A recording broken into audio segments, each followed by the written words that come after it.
This is the video for lesson 225, multiplication of portions. DLT, daily learning target. By the end of the period, the students will multiply fractions, decimals, and percents. The video will cover the in-class for questions 85 to 88 in chapter 2, and the homework tonight will be questions 90 to 94 in chapter 2.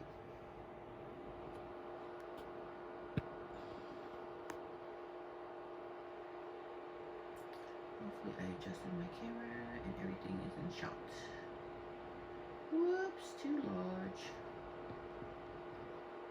Oh, this is cool. Figure it out. Oh, I think I had it good and I messed it up. Fix it again, lovey.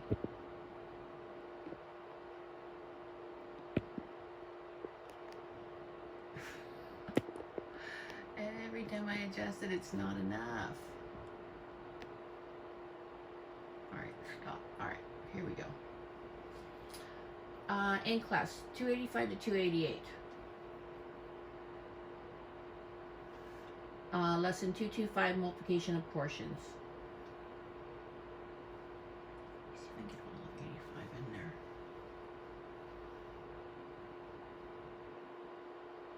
Okay. I'm going to get all 85 in the question and shot. Okay. Question 85. Cecil had just created a spectacular routine. A routine is a sequence of moves to get from start to finish. His routine has two parts. The first part consists of a series of creative leaps followed by a somersault. What? The first part ends with Cecil doing an elaborate bow while balancing on one toe. Then he moves into the second part of the routine, which includes several backflips and spins. When performed perfectly, the routine moves Cecil exactly to the end of his tightrope. The routine can be represented by the following expressions. So here's part 1, and here's part 2. Alright, so let's do the math for part 1. So 3 times 2 is 6. 3 times 3 is 9. I'm going to bring down this -5, and I'm going to bring down this 4. I'm putting plus signs in between them. So then when you add those up, you get 14. Then he pauses to take a bow in place, and then look at his part 2. Good night then, eh? Alright, so let's do this. Order of operations, I do parentheses first. No, let's just do this. He did 5, and then he did 3. How much is this 1 plus a -1? That's 0. But what's 4 times 0? It's 0. So then we'll bring down this -3.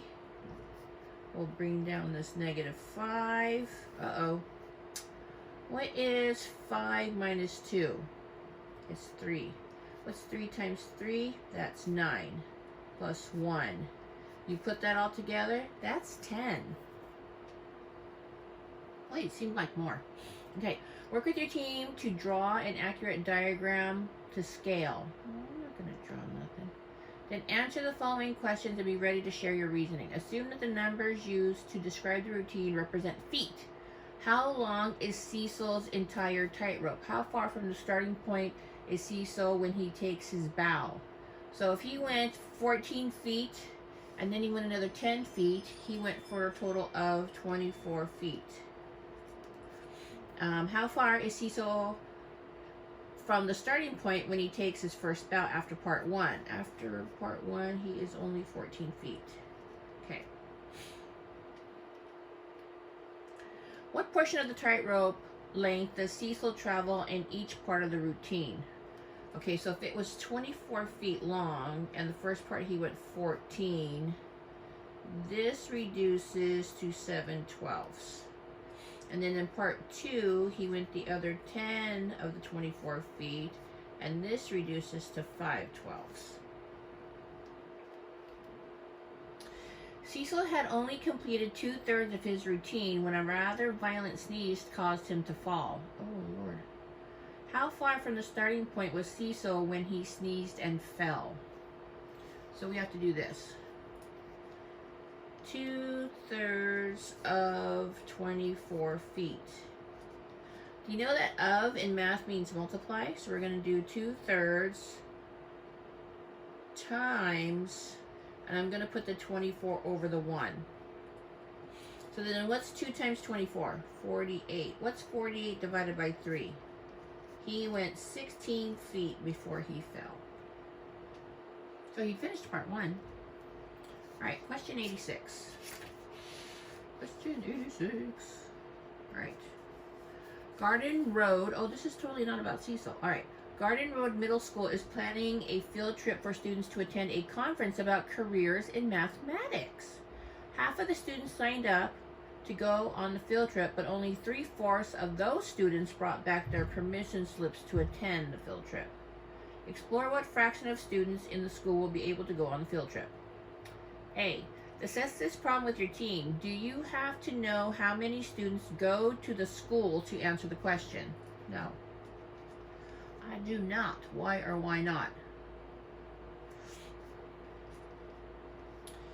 You do not need to know the number of students to find, this is long, the portion that will be able to go. Because if I know half of them are planning to go, it doesn't matter what the total is. I just need to know that half of them are planning to go. Is that blurry again? What is up with your vision, Mrs. Caldwell? Oh, it's my vision. All right. Let's go to the back. Oh, this is still part of 86. Ooh, 86 is a long one, isn't it? All right. So it says the entire school's enrollment, no matter what it is, can be represented by an unshaded unit square. So this is a unit rectangle. Okay? Half of the school is planning to attend. To show this, divide your rectangle into 2 pieces. Oh, they did it right here. Then lightly shade and label one of the halves. So they already did it. So if this is the half that is going, what's this half?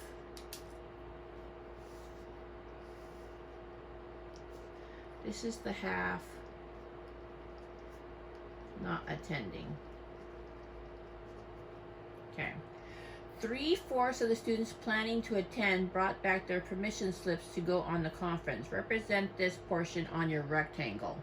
So then it's cut in half, and then going the opposite direction, I'm going to cut it into 4s.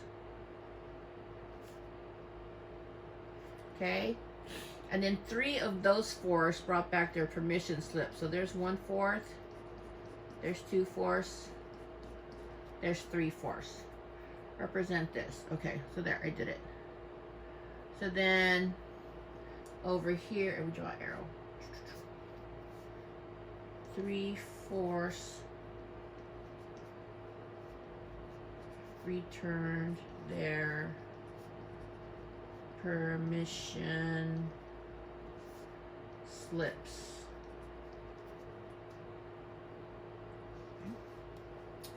What fraction of the whole school will attend the conference? So if this is the whole school and it was cut into 8 parts, how many were double shaded, like shaded red and shaded black? 3. If the total school population is 120 students, how many will attend? Well, it go like this. 3/8 equals something over 120. And then if you multiply this by 15 and this by 15, you will get 45. So only 45 kids are going. You just need 1 bus. All right, F. Additional challenge.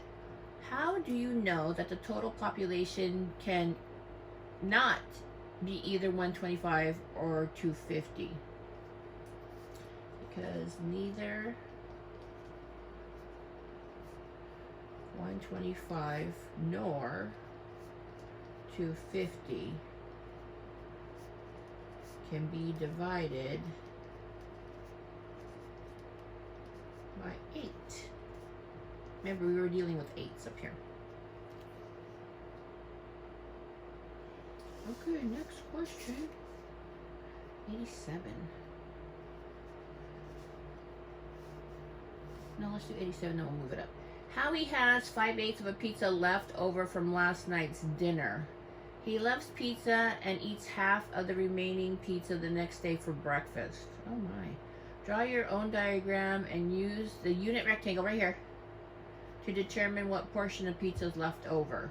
Okay, so we need to cut this into 8s. Half, fourths, 8s. Let me just make sure.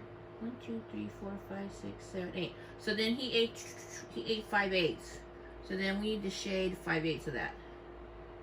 1, 2, 3, 4, 5. And then he's gonna eat the remaining half. So then we cut this in half the other direction. And we shade that.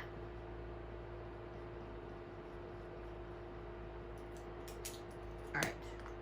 So, how many pieces were there total? Okay, on the top. 1, 2, 3, 4, 5, 6, 7, 8, 9, 10, 11, 12, 13, 14, 15, 16. So here's 16 pieces left over. And how many got double shaded? 5. Okay. Oh, I guess I should have wrote that as a multiplication problem.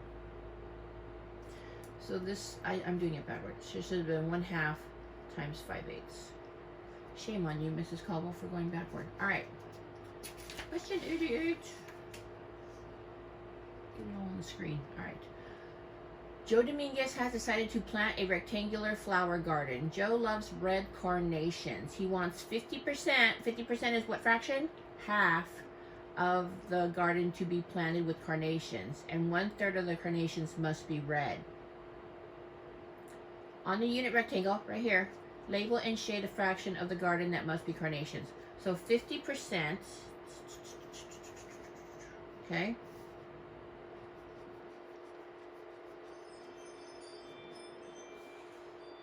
So that's carnations. And then the 1/3, go the other way. Just eyeball what makes a 1/3. Okay? And then a 1/3 will be red carnations. There's a 1/3.